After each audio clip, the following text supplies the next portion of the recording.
Awesome. Thank you so much, Avery. So welcome to the last but by no means least of my 4 guests today who I'll be speaking with on this business focused track. But before I get on to introducing you to Jeremy Denisty, I will give you a very short introduction about myself. I'm Mark Buchan, Managing Director of The Agile Leader, author of Leaders is Not How You Finish, but How You Start. I'm a leadership and culture specialist, executive coach, consultant with over 20 years experience helping organizations become more agile and troubleshooting agile transformations. I now train and develop aspiring agile leaders. You can find out more information about me and other speakers today under the contributor section of the Transcending Crisis website. So that's enough about me.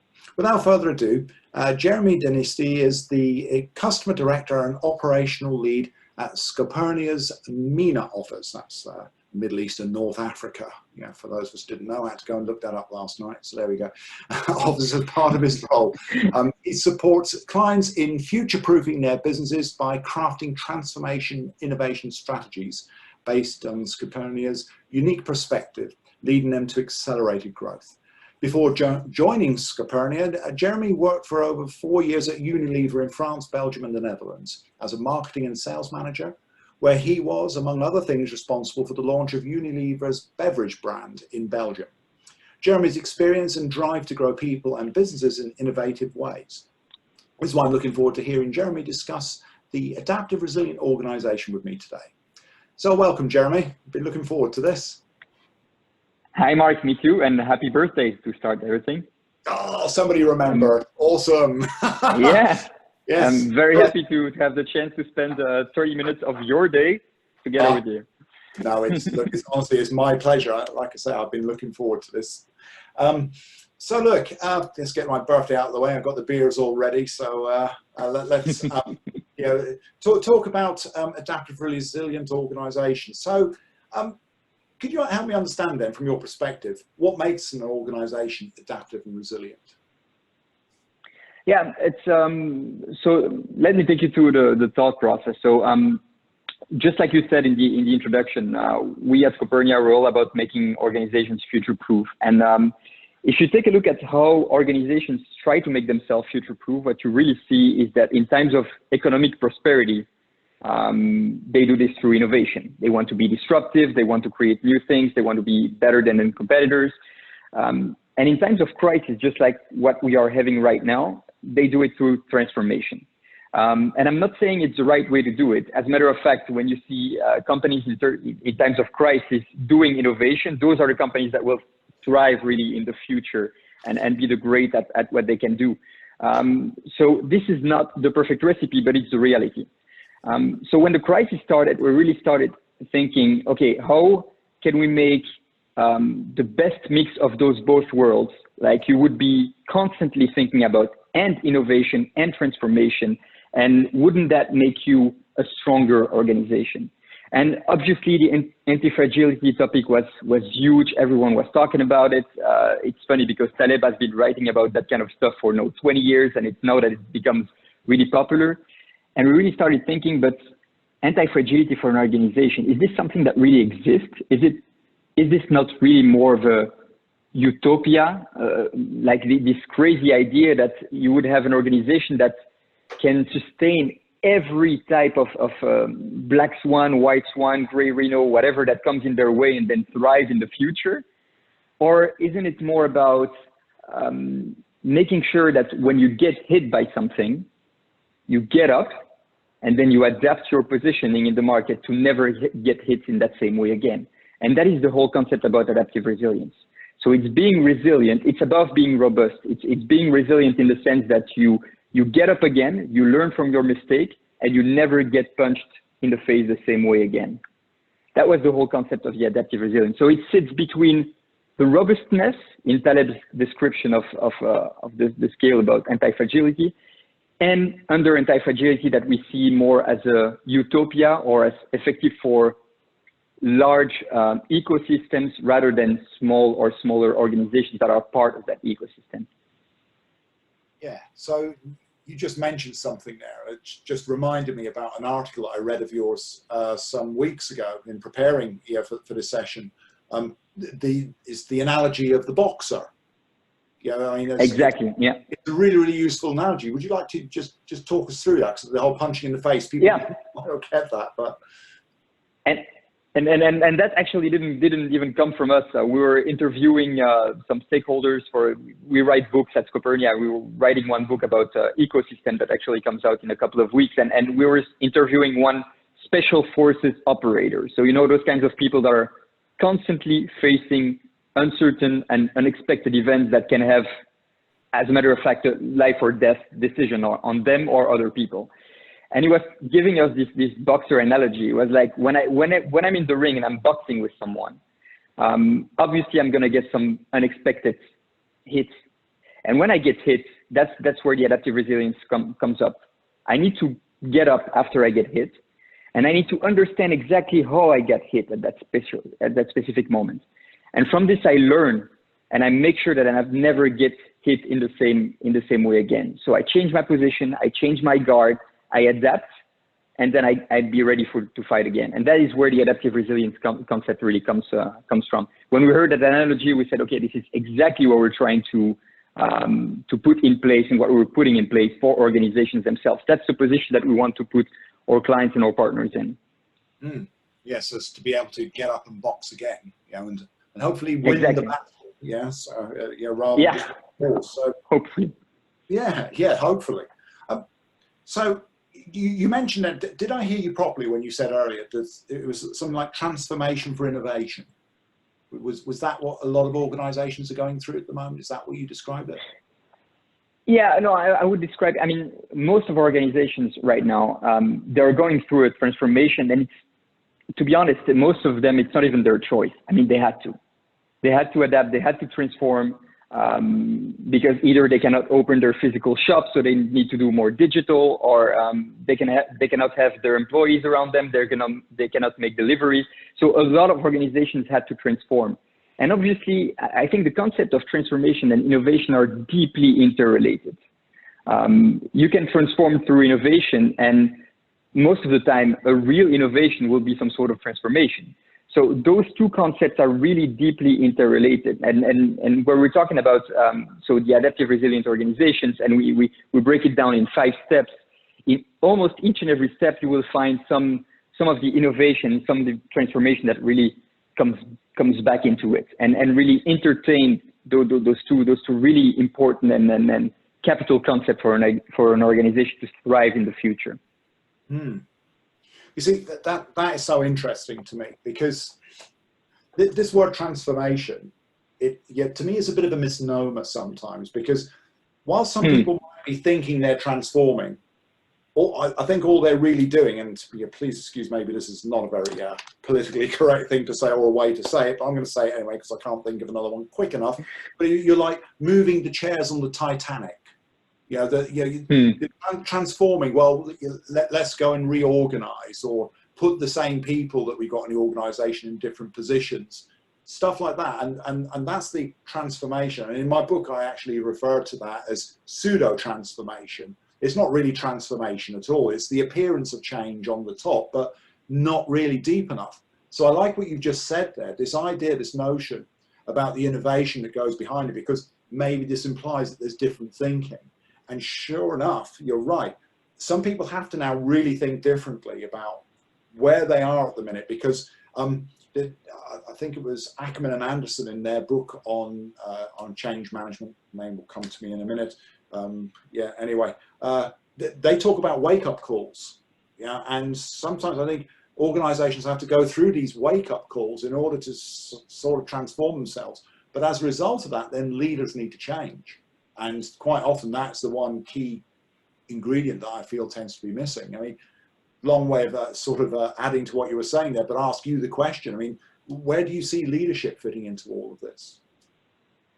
Well, it's a great question, and to be honest, referring to what you just say, I think it's a bit sad if you think about it, that you need to go through that shock, the shock that we're going through right now, the types of crises, to start questioning about the way that you are organized, or the way that you are leading your organizations. And I don't want to make any generality. There are companies that do that greatly, that constantly transform, constantly innovate, constantly question their status quo.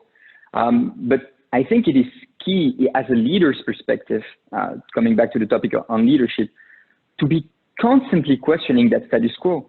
And you know, there is one thing that we talked a lot about is to make your organizations more fluid.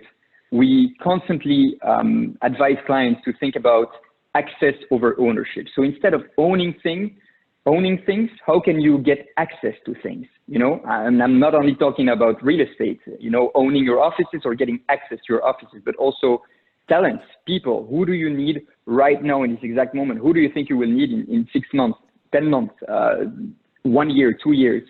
And when you think about ownership, most of the calculation models, they will tell you, no, but obviously you need to buy an office. Buying an office will be less expensive than renting an office in the 10 years that are going to come. But I mean, do you really know what's going to happen between now and the 10 years that are upcoming?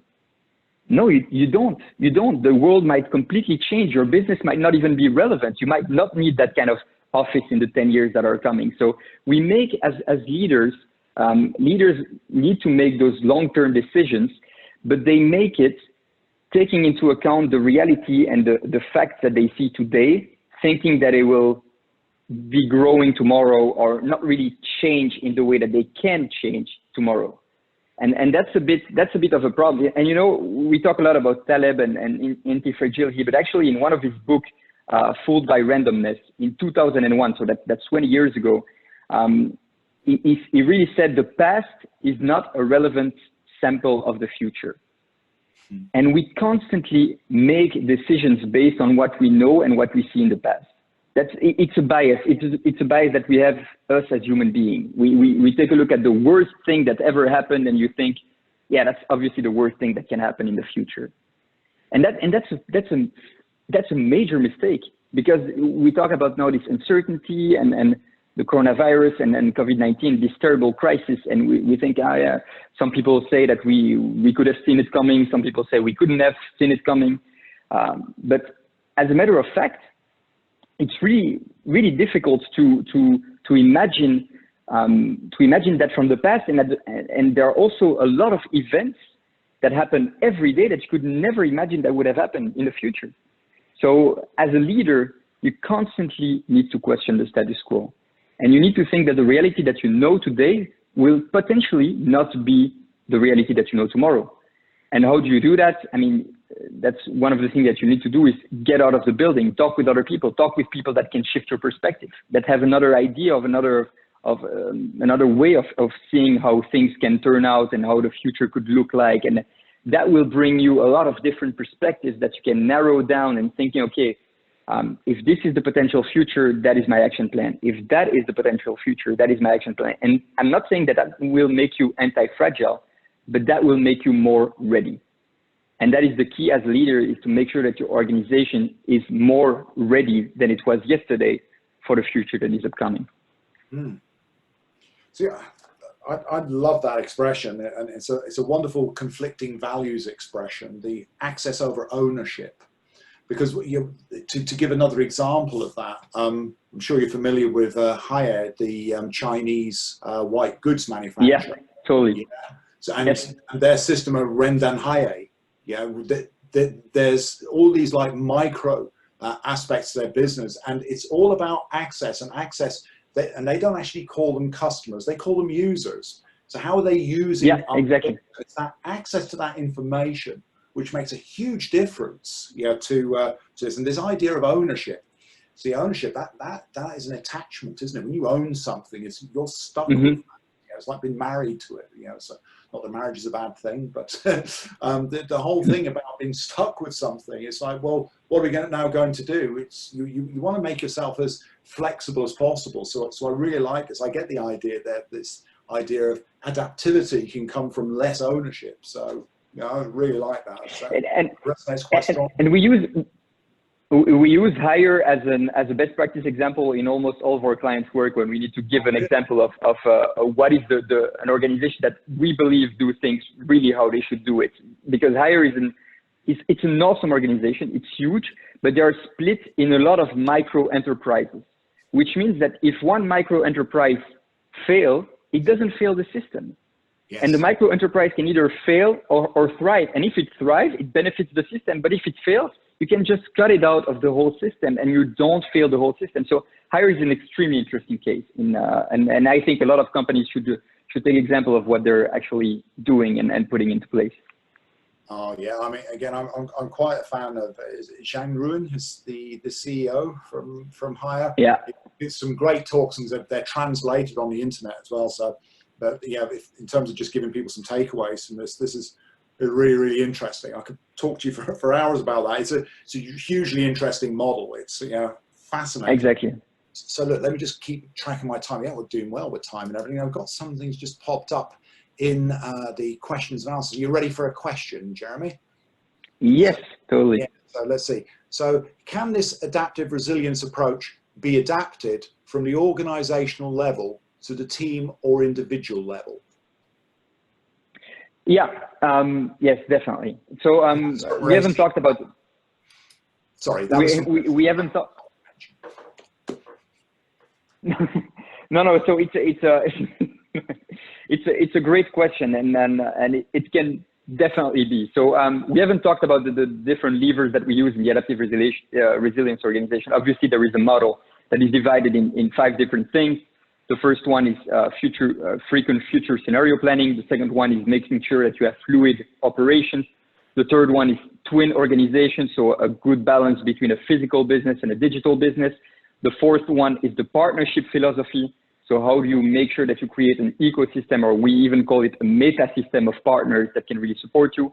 And the last one is what we call the asymmetric barbell strategy, which comes from Taleb, by the way, which means you need to focus on 90% on your core strengths and 10% on moonshots, things that you believe could have a huge impact, but that you take a huge risk doing.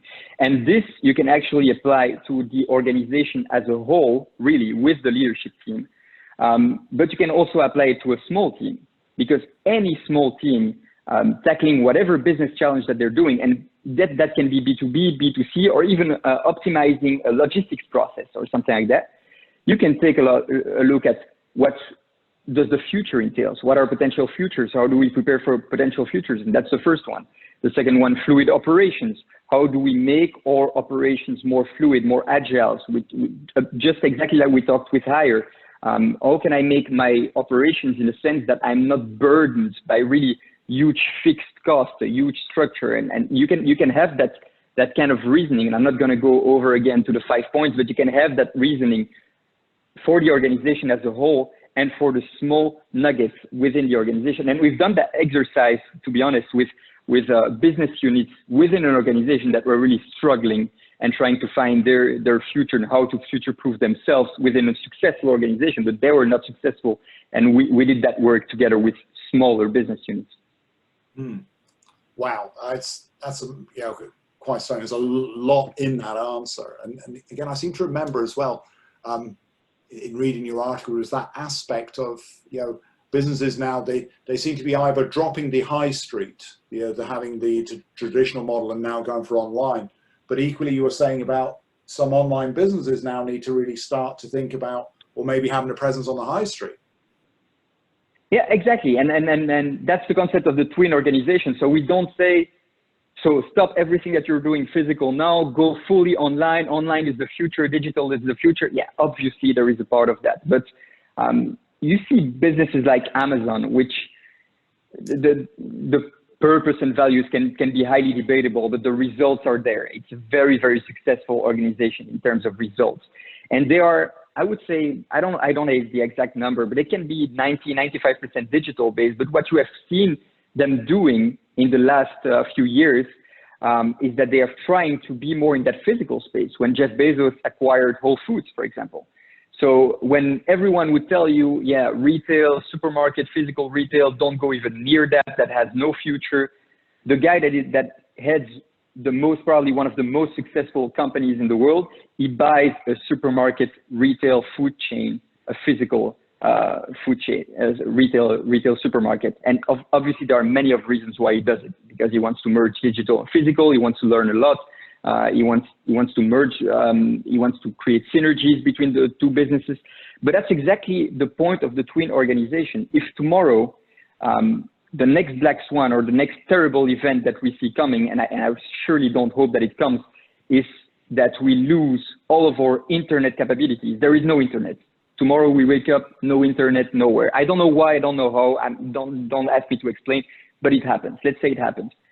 Businesses like Amazon, I mean, they're gone. They have nothing. There is nothing. They're based on cloud spaces and selling stuff online. I mean, where do they go? So those organizations, they're also thinking about that kind of potential terrible event that might happen in the future. And that's what makes a real twin organization, is to have a right balance between the physical space and the digital space. Rise of the zombies. Yeah, that's how we'll end up with no internet. Yeah, so yeah, probably. Sorry, I'm being a bit flip Might now. be a good challenge. Might be a good challenge. I've obviously been going at this too long now. It's it's been a couple of hours. So now I'm flipped with my questioning and stuff. But anyway, so there's no more questions coming online. That's good. So that leaves you all to me. Yeah. So yeah, I was quite interested at that point. I mean, actually, we've got about 8 minutes left. I heard you just say something along the lines of Antifragile Utopia. And again, I have to admit that, as I said to Tony in my previous conversation, I'm quite new to all of this stuff. So, you know, there's some bit I'm trying to get my head around at the minute. And, you know, I like that you had that sort of common sense approach to it. I mean, is there anything more you could say about that? Yeah, sure.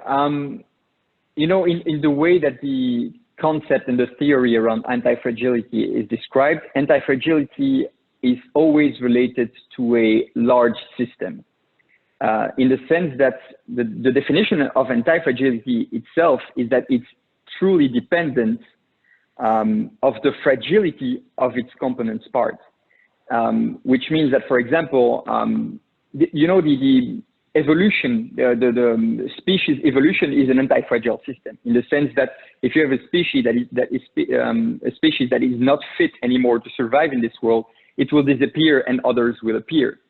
So the system will always, even if there is a nuclear war or whatever, there will always be some kind of species that will survive, and that makes an anti-fragile system. But to have this anti-fragile system, that means that you have to have some parts of the system that disappear because they're not fit anymore, and others that thrive. And that is the same reasoning that we apply to organizations. Every organization, private, public, profit, non-profit, doesn't matter, they're all part of a major system. The system in which we live in as human beings, that helps us breathe, eat, walk, everything that we are doing on an everyday basis. But the system itself is quite anti-fragile, but its components part, which are the organizations, can fail.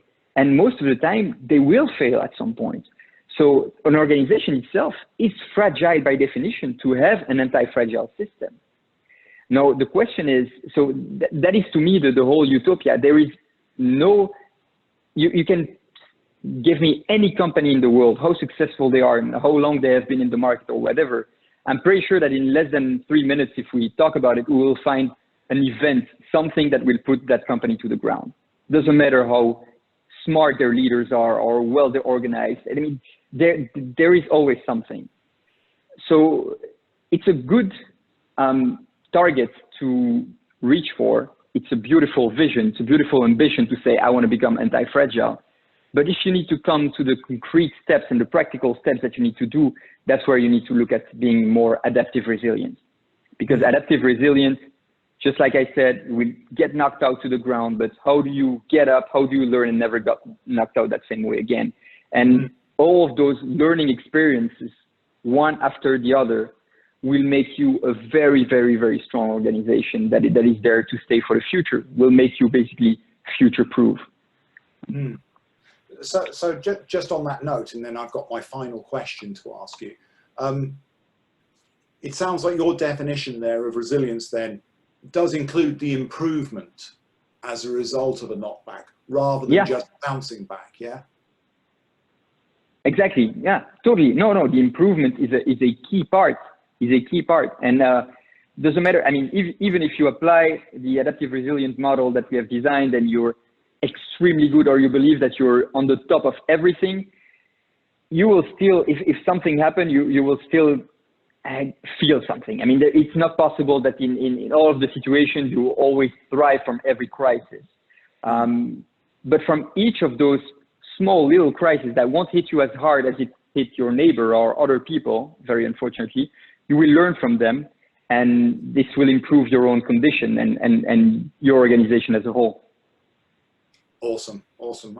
I like your pragmatic way of thinking about this. This is it chimes with me, and again, I'll talk to you after this session because I think there's way more to go with this. But anyway, my final question then is the one I've been asking all the guests today. So it's down to you to see how you respond to this. So name one thing, one practical piece of advice that from Monday that leaders could do differently that would make their organization more adaptive, resilient. Yeah, I heard you ask that question to the other guests because I was listening, obviously very interested, and so I wanted to make the joke, drop me an email on Monday, but apparently David already made that joke, so yeah. Well, I have to make a very serious, answer, and my answer is it really depends on what is your state of mind today. Doesn't matter if you feel you're ready or you feel you're not ready. There are several steps that you need to intake. But there is one thing that is true. Doesn't matter which state of mind you are right now. Is get your perspective shifted. Get out of your office and talk to other people. And doesn't matter if you think you've been talking to a lot of people. It's probably not enough. But get other perspectives. Get other people to tell you how they feel the future is going to look like. Because no one has the right answer. But if you talk to enough people, then one of them will probably have the right answer, and that will have got you thinking about what should be your plan for the future. So get out of the office and or talk to your employee.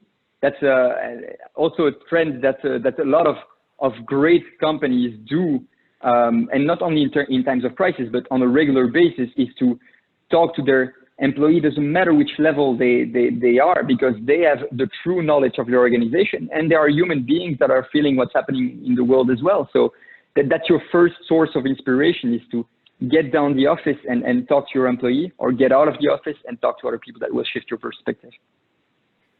Joe, at the risk of maybe sounding favoritizing you over the answers from the other guests today, I thought that was actually absolutely awesome, because I think the one thing that leaders can do more of all the time is speak more to their people, to get those perspectives. Yeah. Because we talk a lot about diversity and diversity of opinion, and it's like too often they're closeted in this sort of little microcosm that is their group of yes men or yes women who will give them the same stuff all the time, and that just hurts organizations, and I think it makes them, if what little I know about it, it sounds like it would make them very fragile. But anyway, look, unfortunately, we're all out of time. I'd love to continue this conversation more, but maybe we'll have a chat and a birthday beer afterwards, eh? I hope so. Awesome. Thank you so much for your time. It has been an absolute pleasure to be part of this. Absolutely, my pleasure as well, Jeremy. Thank you very much.